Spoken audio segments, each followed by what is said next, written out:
우리 교우들은 좋은 소식과 나쁜 소식이 동시에 있을 때 어떤 소식을 먼저 듣고 싶으신가요? 순서는 별 의미가 없지만은 아무리 좋은 소식이라도 나쁜 소식이 그냥 묻히는 경우가 대부분입니다. 오늘 말씀도 그런 내용입니다.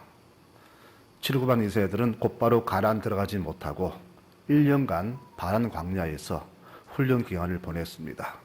그리고 때가 되어서 12명의 수색대를 보내어서 40일간 샅샅이 그 땅을 정탐하고 돌아왔는데 그 보고를 들은 백성들의 모습이 오늘 이야기의 주 내용이 되겠습니다.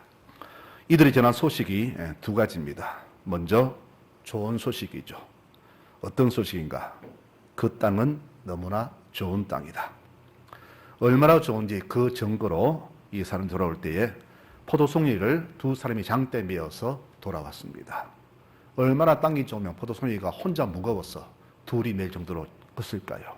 그 정도로 그들이 간 땅은 좋은 땅이었습니다. 지난 1년간 광야에서 만나만 먹은 그들에게 이보다 더 좋은 소식은 없었습니다. 아마 모두가 소동했을 겁니다. 이제 고생 끝, 행복 시작이다. 할렐루야, 하나님을 찬양합니다. 막 그렇게 했을지도 모릅니다. 두 번째 소식은 나쁜 소식이죠. 우리는 그 땅에 들어갈 수 없다. 이것이 두 번째 소식입니다. 왜 못 갈까? 이유가 있죠. 그 땅을 지키는 자들이 얼마나 강한지 우리는 도저히 이길 수가 없다. 또 그들의 그 성벽은 얼마나 크고 높고 튼튼한지 도저히 정복이 불가능하고 또 주변 곳곳에 적들이 퍼져 있어서 우리는 도저히 상대할 수가 없다. 한마디로 역부족입니다. 이 보고가 얼마나 절망적이었으면 이들이 이렇게 보고합니다. 우리는 그들 앞에서 메뚜기와 같다라고 그렇게 보고했을까요? 이 소식에 기쁨은 간데 없어지고 탄식과 울부짖음이 터져 나왔습니다. 14장 1절에 보니까 온 백성이 소리 높여 부르짖으며 백성이 밤새도록 통곡했다라고 기록합니다. 이렇게 두 소식이 겹쳐질 때에 대개 나쁜 소식이 우리를 좌우하죠. 소금장수 아들과 남학신장수 아들을 둔 어머니는 날마다 근심덩어리였습니다. 비 오면은 남학신 아들이 돈을 버는데 소금장수 아들은 그날 허탕칩니다. 반대로 날씨가 좋으면은 소금장수 아들은 돈을 벌지만은 남학신 장수 아들은 허탕칩니다. 어머니는 잘 되는 것을 생각하지 않고 안 되는 것만 생각합니다. 그래서 날마다 근심덩어리입니다. 우리 주변 사람들, 우리 교우들 중에도 이 어머니 같은 생각으로 사는 사람이 많이 있습니다. 왜 그럴까요? 시각의 차이죠. 내가 어디에 중점을 두냐, 거기에 따라서 우리의 삶이 달라진다는 겁니다. 그래서 이것을 신앙인에게 적용시킨다면은 시각의 차이는 곧 우리 신앙의 차이, 신앙의 넓이와 깊이와 높이의 차이를 말한다고 볼 수 있습니다. 12명 보고가 왜 달랐을까요? 바로 그들의 신앙의 차이겠죠. 하나님 바라보는 시각의 차이가 바로 보고를 다르게 했던 겁니다. 이 작은 차이가 신앙의 깊이를 만들고 이에 따라서 사물을 볼 때 부정과 긍정으로 분리가 되었던 겁니다. 요즘 사람들은 숫자 노름에 익숙해져서 작은 숫자의 의견보다 많은 사람의 의견을 더 존중하고 신뢰하지요. 그래서 의견 나뉠 때에 우리는 다수 의견을 따르고 그것이 정당하다 그렇게 결정을 내립니다. 그런데 우리가 냉철하게 판단해 보면은 소수 의견이 다수 의견보다 더 진정성이 있을 때가 훨씬 많음을 보게 됩니다. 왜 그럴까요? 절대 다수는 그저 눈에 보이는 현상만 보고 생각했지만은 그 소수는 그 속에 숨겨진 보지 못한 내면을 보았기 때문입니다. 어쨌거나 이 백성들은 다수의 보고를 받고는 방성대곡했습니다. 온 백성이 밤새도록 통곡했다라고 성경은 기록합니다. 오늘 말씀은 바로 여기에서 시작하고자 합니다. 사람의 생각이 아무리 깊어도 하나님의 생각을 따라갈 수는 없겠죠. 고린도전서 1장에 말하기를 하나님의 어리석은 것이 사람의 지혜보다 낫고 하나님의 약함이 사람의 강함보다 낫다라고 했습니다. 신앙이 좋은 사람 특징 중에 하나를 보면은요, 매사를 볼 때에 성급하게 생각하지 않고 늘 한 발짝 물러서서 깊이 생각한 후에 결정을 하는 것을 보게 됩니다. 이 백성들은 10명의 보고를 듣자마자 통곡을 했습니다. 좀 더 전후 사정을 듣고 난 후에 깊이 의논하고 결정해야 되는데 즉석에서 결정하기를 다시 애국으로 돌아가자라고 결정을 합니다. 비록 우리가 종이었지만은 그곳이 여기 낫다는 겁니다. 거기서는 배는 안 고팠다. 그리고 고기도 가끔씩 먹었다. 서러움을 받았어도 몸 편했다. 이것이 돌아가자는 이유입니다. 바로 이것이 노예 근성이죠. 꿈도 희망도 없고 그저 내 배만 안 고프면 되고 안 아프면 되고 지금만 편하면 된다. 이것이 바로 노예 근성입니다. 480년간 노예로 살았던 그들은 뼛속까지 노예 근성으로 깊이 배어 있었다는 것이죠. 여기까지 왔는데 1년간 고생했는데 좀 더 한번 해보자라는 생각은 전혀 없습니다. 하나님은 그들을 노예에서 해방시켜 주었는데 이들은 다시금 노예로 돌아가자고 결정을 짓습니다. 바로 시각의 차이, 바로 신앙의 차이입니다. 신앙의 작은 것이요 얼마나 큰 결정인지 아십니까? 그러므로 신앙의 작은 것이 별거 아닌 것 같지만은 이 작은 차이가 큰 교화를 만들어냄을 오늘 말씀에서 볼 수가 있습니다. 그러면 오늘 울부짖은 이들의 시각은 어땠는가? 두 가지로 보도록 합니다. 첫째, 그들이 본 것은 하나님보다 적을 본 것이죠. 그들이 바라본 성벽은 높고 견고했으며 군사들은 막강해 보였습니다. 예상컨대 그 성이 어떤 성일까? 아마 여리고 성이었을 겁니다. 반면에 우리는 그들에 비해서 오합지졸이죠. 메뚜기처럼 초라한 모습으로 보였습니다. 신앙의 차이는 바로 이렇게 자신들을 스스로 메뚜기처럼 격화시킵니다. 그러면 지난 1년을 돌아볼까요? 홍해 앞에서 애국 군대가 어떻게 되었나요? 이스라엘은 손 하나 안 대고 하나님이 모조리 그들을 홍해에 수장시켜 버렸습니다. 그들은 그것을 직접 봤습니다. 또 지난 1년 동안 그들은 농사 지을 땅이 없었지만은 하늘에서 만나를 내려주시고 메추라기를 먹이셨으며 낮에 뜨거운 사막의 햇빛을 구름 기둥으로 막아주셨으며 밤에 추운 날씨를 불기둥으로 막아주셨잖아요. 그런데 믿음이 적은 자들은 그것은 보이지 않고 그저 적군만 크게 보인 겁니다. 그래서 된다는 소리보다는 안 된다는 소리가 더 크게 들려온 겁니다. 원래 나쁜 소식은 그 파급이 크지요. 아무리 큰 기쁨도 그 작은 소식에 무너지는 것이 사람입니다.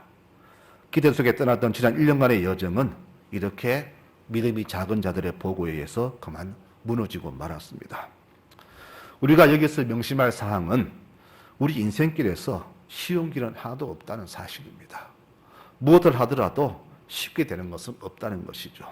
그래서 특히 이 구원의 길, 천국으로 가는 길은 그리 쉽지 않다는 것을 우리는 분명히 기억해야 됩니다. 세상에는요, 그냥 쉽게 얻어진 것은 하나도 없습니다. 우리가 보기에 유명한 농구 선수들 던지면 골이 있죠. 아, 저 사람 쉽게 하네. 쉽게 된 게 아닙니다. 그 사람들은 남들이 안 볼 때에 수천 번씩의 슛 연습을 했기 때문에 그렇게 되는 거거든요.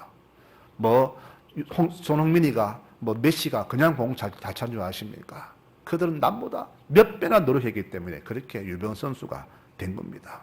세상에 쉽게 된 거 없습니다. 믿음도 그렇습니다. 신앙 큰 사람들 그냥 저절로 된 게 아니라는 겁니다.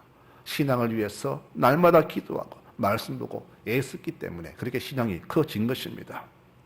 노예들의 근성이 또 하나 뭐가 있냐 하면은 모든 것을 자기 힘으로 하지 않고 꼭 남이 해주기를 바란다는 것이죠.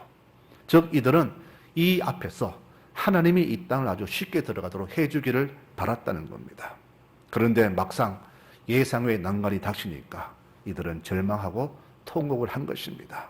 이런 자들에게 괜찮다, 이길 수 있다, 전진하자, 이 말이 통하겠습니까? 특히 12명의 수색대원들은 그냥 보통 사람이 아닙니다. 각 지파에서 나름대로 믿음이 좋은 사람, 똑똑한 사람, 지혜로운 사람들만 뽑았습니다. 민수기 13장 3절에 말하기를 그들은 다 이스라엘 자손의 수령된 사람들이다. 즉 우두머리인 그들이 이 정도 신앙이 이러하니까 나머지 백성이야 어떻게 했을까요? 12명이 본 그 땅에 대한 평가는 모두 같습니다.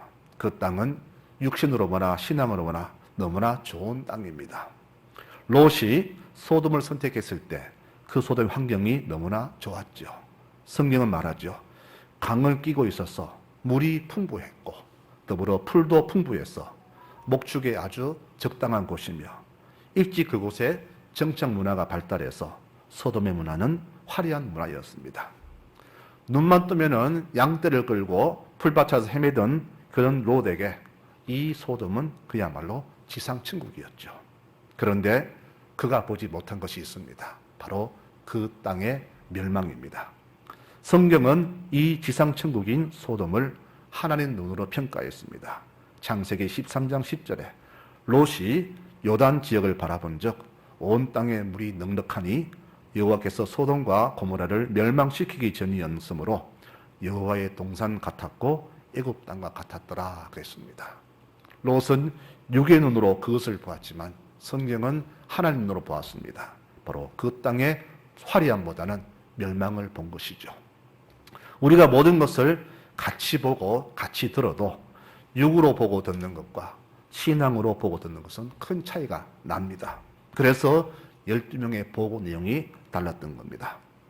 사탄은 무엇보다 우리의 눈으로 보는 것에 개입하죠. 아담이 하와가 죄를 지을 때 그 선악과를 보니까 보기에 탐스럽고 먹음직스럽고 보암직하고 지혜롭게 할 만큼 좋았다 그랬습니다. 그거 바로 육으로 본 세상의 모습이죠. 그러므로 사탄은 눈으로 보는 것에 온 신경을 집중하도록 그렇게 개입합니다. 그러므로 신앙이 없는 그들의 눈에 보인 것은 하나님의 축복 속에 만대 살아갈 우리 백성의 축복이 아니라 당장 눈에 보이는 저들의 막강한 군사와 높은 성벽이었던 것이죠. 그러니 그들 속에 안 되겠다, 불가능하다는 그런 마음이 심어진 것입니다. 신앙이든 비신앙이든 무섭고 두려운 것은 다 똑같습니다. 그러나 그 속에서 내가 믿을 대상, 내가 의지할 대상이 누구냐, 또 내가 그분을 정말로 의지하고 신뢰하냐 하는 믿음과 그렇지 않음에 따라서 긍정과 부정의 결론이 남을 우리가 압니다. 이렇게 믿음은 큰 결론을 도출해냅니다.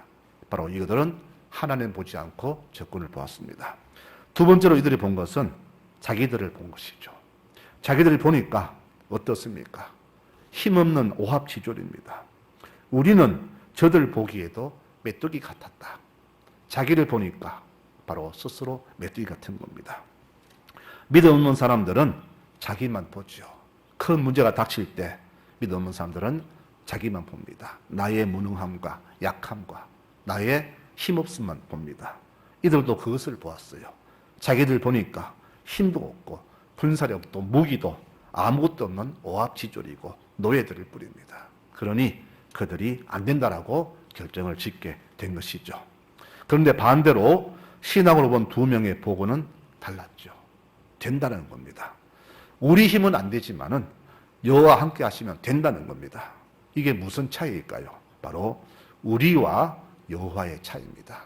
우리는 나는 안 된다. 그러나 여호와는 된다는 겁니다. 바로 10명은 우리였지만은 2명은 여호와라는 것입니다. 이것이 바로 신앙의 차이잖아요. 나만 보니까 절벽이지만은 여호와를 보니까 된다는 겁니다. 이것이 바로 신앙의 차이이며 신앙 깊은 자와 얕은 자의 차이가 아니겠습니까? 우리는 바로 이 차이를 신앙인의 불신앙이라고 그렇게 부릅니다. 분명히 예수 믿는 사람 맞는데 이렇게 안 된다라는 10명을 봐서 불신앙자라고 그렇게 부르는 겁니다. 믿음이 있지만은 믿음이 없는 사람이 되는 것이죠. 그래서 물에 빠진 베드로에게 하신 말씀이 믿음이 적은 자여 왜 의심했느냐. 여러분 이 말씀 볼 때마다 정말 부끄럽지 않습니까? 그러면 이런 현실이 우리 삶의 곳곳에 있잖아요. 우리 가는 길마다 이런 절망적인 상황이 얼마나 많습니까? 그럼 이때 우리는 어떻게 해야 합니까? 이 난관 앞에서 우리는 어떻게 해야 극복할 수 있습니까? 이것이 오늘 말씀의 결론이 되겠습니다. 바로 하나님의 시선으로 바라보고 생각하고 결정하는 겁니다. 하나님의 시선입니다. 참 믿음은요, 위기 때 드러납니다. 위기 없을 때는 다 좋아요. 누가 좋은 믿음인지 아닌지 모르지만은 위기가 닥치면은 믿음이 그때 드러납니다. 여호수아 갈렙의 시선이 바로 하나님의 시선입니다. 아니다. 올라가자. 우리는 이긴다. 허세가 아닙니다. 남들 볼 때 허세인 줄 알지만 허세가 아니에요. 그들은 무슨 근거로 그렇게 큰 소리 쳤을까요? 8절에 말하잖아요. 여호와께서 우리를 기뻐하시면 우리를 그 땅으로 인도할 것이다. 그 땅을 우리에게 주실 것이다. 그러므로 여호와를 거역하는 일은 하지 말라. 그들은 우리 밥이다 그랬습니다. 우리가 싸울 때 상대가 만만하면은 제가 내 밥이다 그러죠. 우리 밥이라는 겁니다. 하나님이 계신데 저들이 밥이지 당연히 아니겠어요? 하나님 내 편이다. 걱정하지 말라. 바로 믿음으로 선포했습니다. 허세가 아니었다는 겁니다. 믿음은 허세가 아닙니다. 허풍이 아니에요. 신뢰입니다. 하나님 의지입니다. 하나님을 전적으로 의지하는 겁니다. 그 믿음이 신뢰가 기적을 만들어내는 겁니다. 하나님을 얼마나 내 신뢰에 따라서 난관을 극복하느냐 열쇠가 주어지겠죠. 10명은 하나님 믿지만은 이 상황은 어쩔 수 없다라고 생각한 그런 불신자들입니다. 백성들이 과거에 고기 먹고 싶다고 했죠. 만나 질렸다. 이거 뭐니까 눈도 침침하고 과거 이거 했을 때는 부추도 먹고 양파도 먹고 정력이 좋았는데 지금은 아무것도 안 보인다. 죽겠다 했을 때에 모세가 기도합니다. 주님, 저들이 고기 먹고 싶다 하는데 제가 어찌할 수가 없습니다. 그래, 내가 먹여줄게. 배 터지게 먹여줄게. 한 달간 먹여줄게. 그게 가능합니까? 저들을, 저 많은 백성을 한 달간 배 터지게 먹이려면은 갖고 있는 소와 양을 다 잡아도 모자라고 바다 고기를 잡은 일 되겠습니까? 하나님 뭐라 하십니까? 너는 내가 못할 것 같으냐? 내 손이 짧다고 생각하느냐? 도리어 그의 불신앙을 책망하셨어요. 불신이 뭡니까? 하나님도 안 된다는 생각입니다. 천하의 하나님도 안 된다는 겁니다. 이 백성들의 이 불신에 하나님은 진노하셨어요. 11절에 이렇게 말씀합니다. 이 백성이 언제까지 나를 멸시하겠느냐? 내가 그렇게 많은 기적을 베풀었는데도 도대체 언제까지 의심하고 믿지 않겠느냐? 내 이 백성을 멸망시켜 버리겠다. 하나님 대노하셨습니다. 여러분, 불신은요, 의심은 하나님을 멸시하는 큰 죄가 됩니다. 의심은 믿음이 작은 게 아니에요. 하나님을 멸시하는 죄가 됩니다. 갈렙은 백성들의 불신앙이 얼마나 큰 죄인 걸 알기 때문에 9절에 말하기를 절대 여호와를 거역하지 말라고 그렇게 당부했습니다. 불신은 하나님 거역이며 무서운 죄입니다. 불신은 믿음이 약한 게 아닙니다. 하나님을 거역한 죄이며 멸망당할 죄가 바로 불신이 되는 겁니다.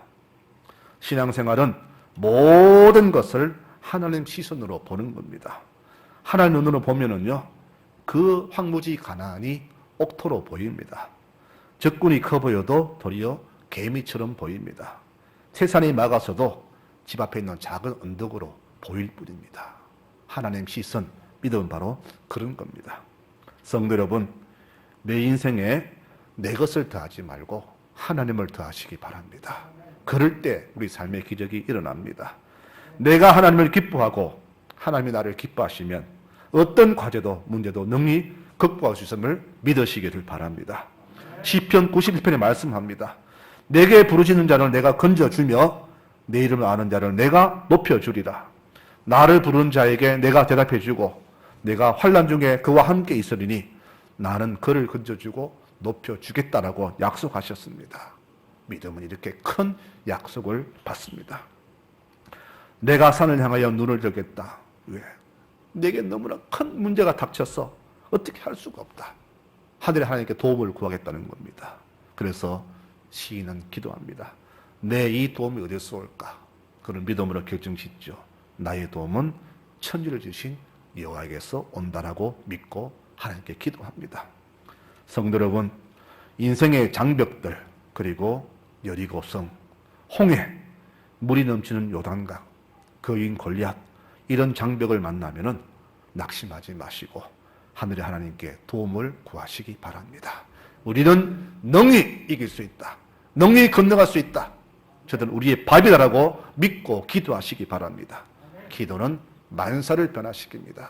믿음의 기도는 병자도 고치고 죽은 자도 살립니다. 그러므로 기도는 믿음 가진 사람이 할 수 있는 것이고 또 기도한 사람은 능력을 나타내는 그런 성도가 됩니다. 결론적으로 그러면은 오늘 말씀을 정리하면서 믿음 있는 사람과 없는 사람의 결론은 어땠을까요? 없는 자들의 결론은 멸망이죠. 그들이 백성 앞에서 그 땅을 악평하여 가로되 10명이 하나님 주신 그 가나안 땅을 악평했습니다. 그 좋은 땅을 사람이 도저히 살지 못할 땅이라고 악평을 했습니다. 우리는 가면 다 죽는다. 그곳은 사람을 삼키는 저주받은 땅이다. 믿음 없이 사람 눈으로 볼 때에 모든 것이 불평거리요 악평거리입니다. 두려우니까 악평으로 자기의 믿음 없음을 포장합니다. 가봐도 소용없다. 해도 안 된다. 내가 해봤다. 가봤다. 사람 모인 곳마다 또는 교회에도 반드시 이렇게 불평한 사람이 많이 있죠. 믿음 없는 신앙인의 표본입니다. 신앙 속의 불신앙입니다. 악평은 불신자의 본래 모습입니다. 그러면 우리는 어떤 사람들입니까? 내 겉모습은 신앙인인데 내 삶은 세상 사람과 다른 면이 전혀 없지 않습니까? 그들처럼 불평하고 그들처럼 포기하고 그들처럼 별 의미 없이 살지는 않습니까? 그렇게 살지 않나요? 겉모습은 순수한 신앙인처럼 보이는데 내 속 사람은 그들과 다른 것이 없는 모습이 우리의 모습이 아닌지요. 하나님이 기뻐하시는 사람이 있습니다. 어떤 사람이냐? 바로 저들과 다르게 사는 사람입니다. 입으로 다른 게 아니라 내 삶으로 다르게 사는 사람을 하나님은 기뻐하십니다. 그런데 믿는다고 교회 다닌다고 다 다르게 사는 것이 아닙니다. 세상과 똑같이 사는 교인들 참 많습니다. 바로 이들에게 문제가 생기면 어떻게 합니까? 그 땅은 우리가 갈 곳이 아니더라 라고 악평합니다. 그 결과가 바로 멸망이죠. 오늘 주님 대노하시면서 이렇게 결론을 지어주십니다. 나를 이렇게 시험하고 나를 부시한 저들, 나를 멸시하는 자는 한 명도 그 땅을 보지 못할 것이다. 너희 말이 내 귀에 들린 대로 내가 그대로 행하겠다. 너희 시체는 이 광야에 엎드려질 것이며 너희 자녀들은 너희가 반역한 죄를 지고 너희가 다 죽기까지 그냥 40년간 방황하며 살 것이다. 불신앙 결과는 너무나 컸습니다. 그리고 주님 또 말씀하시죠. 정탐 날짜 하루를 1년으로 쳐서 그 40년간 너희는 그 죄악을 담당하리니 너희는 그제서야 내가 싫어하면 어떻게 되는지를 알 것이다. 나를 거역하는 이 약한 온 백성에게 내가 반드시 이렇게 행할 것이니 그들이 이 광야에서 소멸되어 거기서 죽으리라.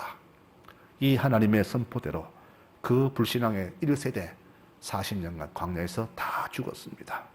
그런데 더 큰 문제는 부모의 불신앙 때문에 자기들도 벌받았지만은 자기 자녀들까지 40년간 광야에서 생고생했다는 사실입니다. 믿음이 이렇게 큽니다.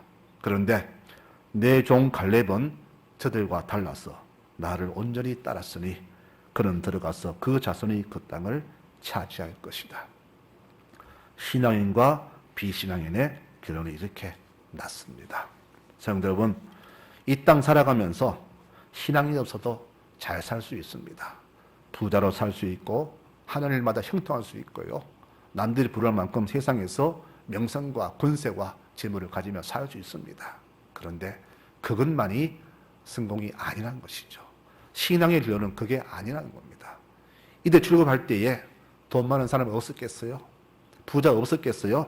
그런데 40년간 광야에서 그 돈 쓸 때가 됐으며 권력 누릴 때가 됐으니까 모두가 다 광야의 머릿속에 묻혔잖아요. 중요한 그게 아닙니다.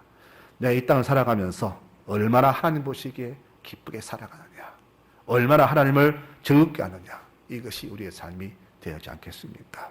그러므로 우리는 이 말씀을 기억했으면 좋겠습니다. 내 손과 발을 만져보라.